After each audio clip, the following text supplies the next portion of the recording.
Hi, this is Steve Eide, Senior Fellow at the Manhattan Institute and editor of PublicSectorInc.org. And I'm here with Mayor Dana Redd of Camden, New Jersey. First elected in 2009, Mayor Redd was recently sworn in for her second term of office.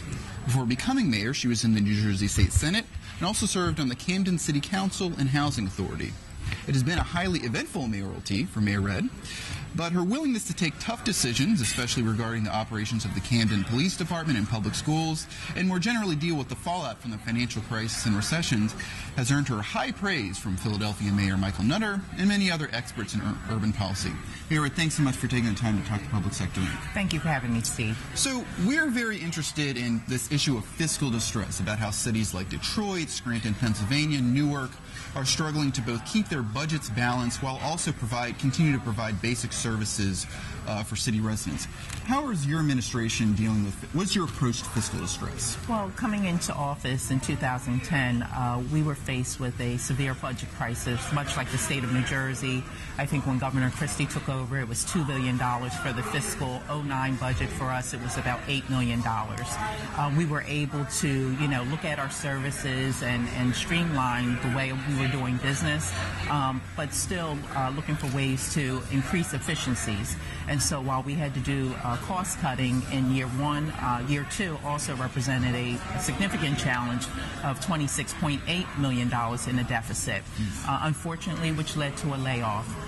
We had challenges with our unions not being able to secure concessions, and in 2011, January 18th to be exact, we had to lay off fire and police in order to balance the budget. You mentioned the state of New Jersey.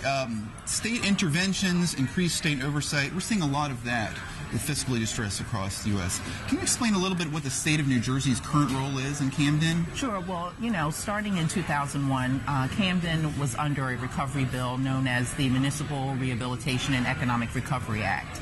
And what that really did, it was sort of a stimulus bill, if you will, that helped us to leverage our eds and meds, our anchor institutions, our hospitals, our universities. And in my opinion, it created a foundation upon which Camden could build on. In 2010, one of the last acts of Governor Corzine leaving out of office was to return local control. And as an incoming mayor, I knew immediately I had to build capacity in my organization so that we would be able to manage the difficulties of a fiscal crisis, manage change, but still provide services. And today, I can tell you, after 4 years later, we actually have a surplus in our budget because of some of the techniques that we deployed. We also are looking to go before Moody's Investor Services to see if we can get an upgrade to our bond rating. So we've made significant strides in our finances and building back the fiscal integrity in our systems. Good luck with the credit agencies. Thank you.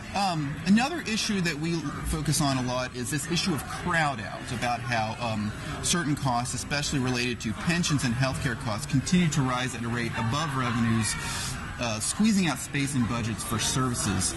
Is crowd out an issue that you guys are dealing with in Camden? Sure, that was a major cost driver, if you will. Pension and health benefits, it mirrored what was happening on the state level. For us on our pension, there were some pension reforms that were enacted at the state level that sort of helped us. But also the city went into the state health benefits plan, which over time saved us about $5 to $7 million. So we've always looked for ways, to achieve cost savings while still providing the services. The city of Detroit has placed the option of municipal bankruptcy on the table in a very forceful way. Has municipal bankruptcy ever been under discussion in Camden? Not under my leadership. And in order to, bring about a bankruptcy in the state of New Jersey, the state would have to agree to allow you to go into bankruptcy. That I did not want to pursue that option. I wanted to see what we could do to manage our finances, to build relationships with the state of New Jersey so that we could apply for transitional aid.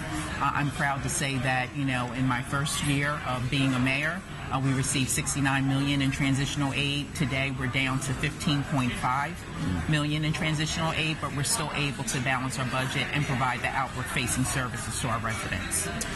I note that Camden has a very high rate of tax-exempt properties. I think over half the value about is 62%. tax-exempt. Yes. This can be a good or bad thing for cities. I mean, on the one hand, you're talking about industries like education, healthcare, and government, which have been suffering less cutback than, say, manufacturing over the years. On the other hand, you need the tax revenues. Do you see this high rate of tax-exempt properties advantage or disadvantage for Camden? Well, it has been a disadvantage for Camden.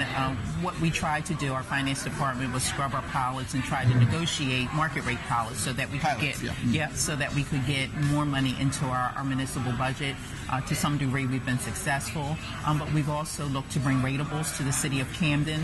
What is really exciting for me going into my second term is the Economic Opportunity Act of 2013 for the state of New Jersey, but it has a pilot for Camden, for Passaic County, Patterson, where it offers business incentives to lure and attract businesses to come and invest in places like Camden. So I think with us dealing with public safety and really making a strong statement that we were serious about making our city safe has really, launched Camden into the minds of investors and private sector individuals who might consider coming to Camden because of our location. I think we're, best situated in the state as a gateway into New Jersey, right across the river from Philadelphia.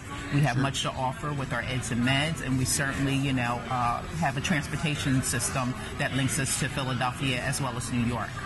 On the issue of policing and public safety, Camden now has a very unusual arrangement, I think, wherein the county actually provides public safety services, and that the Camden Police Department, if I have my facts right, was actually disbanded recently. Yes. Can you explain why this arrangement was developed, and has it been a success? Well, it was as a result of our fiscal inability to maintain the police contracts that have been negotiated. We simply couldn't afford the contracts, but we still had to provide policing services in order to keep our citizens safe. We looked at a regional solution, and quite frankly, it had been discussed over a decade ago about regionalizing police services and other services as solutions to some of Camden's challenges. I can tell you it's probably one of the best decisions that I ever made. Our residents are extremely happy to see our new police force.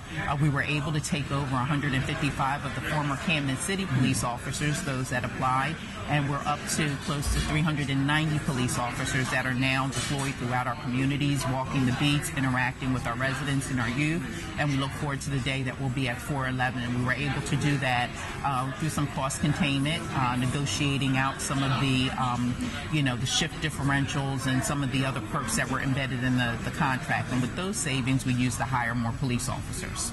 In crime prevention, how's it going in Camden? Crime prevention, we're seeing dramatic reductions in, shootings and certainly in homicides, but we've not stopped just with policing. We're also working with our public education system, the new superintendent that has been selected by the governor. We're embracing the vision to improve educational outcomes for urban youth, to increase our high school graduation rate, to reduce truancy, and of course to bring the community around, the solution of supporting public education. So I'm really excited about the new superintendent and working with Commissioner Cerf.